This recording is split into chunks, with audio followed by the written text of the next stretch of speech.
You know, there is a doctorate degree that you can sign up independently from your previous course of studies. It is a doctorate degree that is recognized all over the universe. Yes, it is a PhD, a Preparing for Heaven Daily.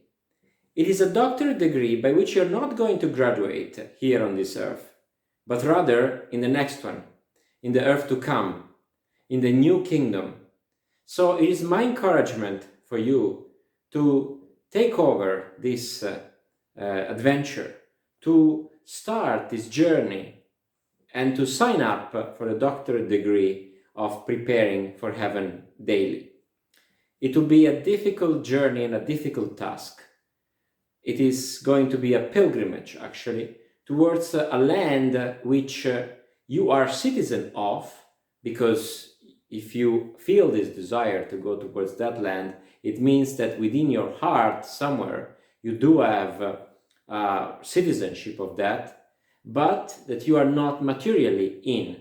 Therefore, it is important that you prepare yourself, you study the constitution of this land, you study the history of this land, you study the role models and everything that society will be about in that land.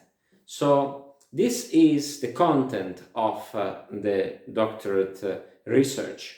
It is a content which will have an eternal impact on lives, which will carry meaning and significance and purpose in the lives of people that engage in it.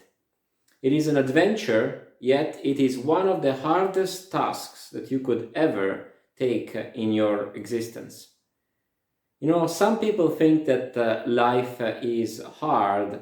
Some people think that life is easy, which is mostly superficial people, because they feel and perceive responsibilities and burdens lightly.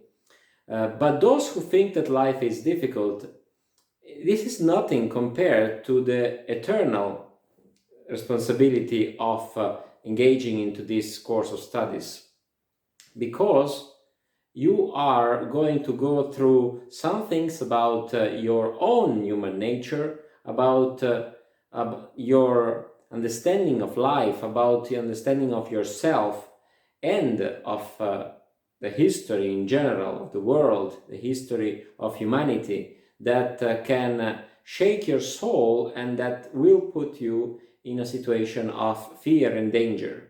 Exactly like John Bunyan's Pilgrim's Progress.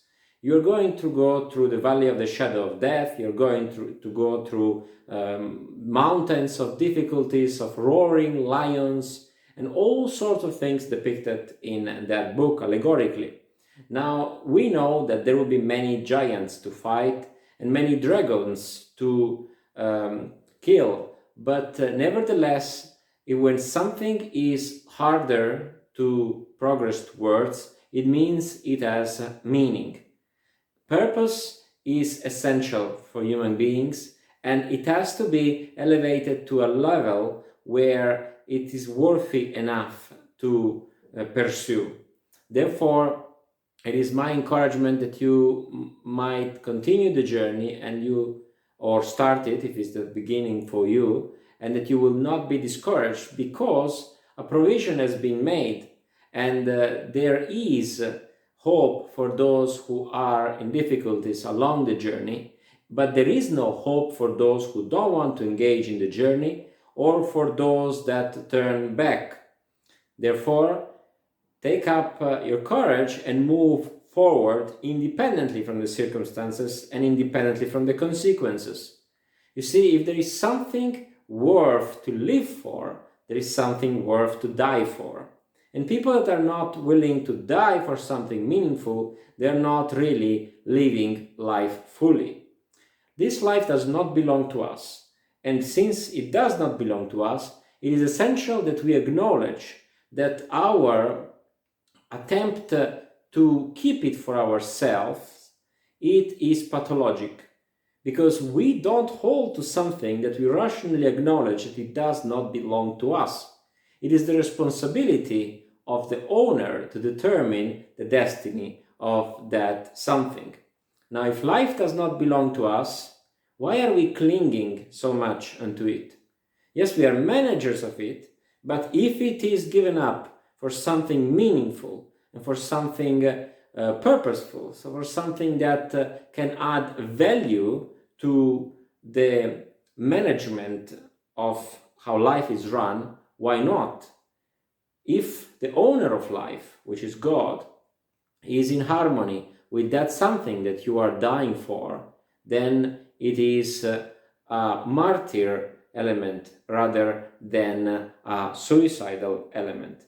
You see, people who think that life belongs to them, they suffer greatly, and they suffer because of their own ignorance of the law of life.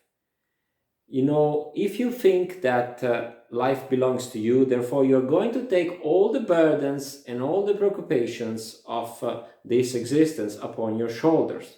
But if you acknowledge that life does not belong to you, first of all, you're willing to give it up at any moment.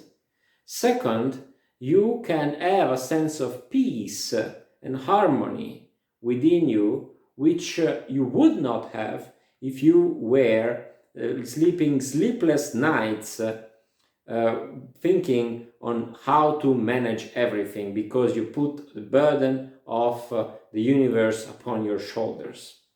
Now, in this process of studies, in this PhD research, it is essential that you acknowledge the hierarchical structure of the universe and you abide by it. It is essential that you acknowledge the law of life and the laws of nature and how things are governed, and that you do not think that you can change them, because the one who has instituted them is God himself. Therefore, if you think to do so, you're either equal or superior to God, which subconsciously anyway you think you are anyways, because we as humans subconsciously we think to be God, and this is exactly why we suffer and we get angry for things, because we assume to have rights, we assume to have people that own us something, respect and all sorts of things, which is actually not given for granted, because it is not respect and honor that you owe to the manager, but to the owner. Yet it is nice and pleasant as well when it's done towards the manager, but even if it's not done, we should not take it personally. Now, I know that this is a really high level of spirituality where a person can acknowledge such situation from a subconscious level. But at least let's try consciously to acknowledge it, so that in the process of life, when situations would come in front of us, we will know, at least rationally, why we are suffering, and we will be able to readjust ourselves to the law of life better. So my encouragement for all of you, it is that you might engage into this journey, or that you might continue your journey, so that one day we see each other at graduation day in the kingdom to come.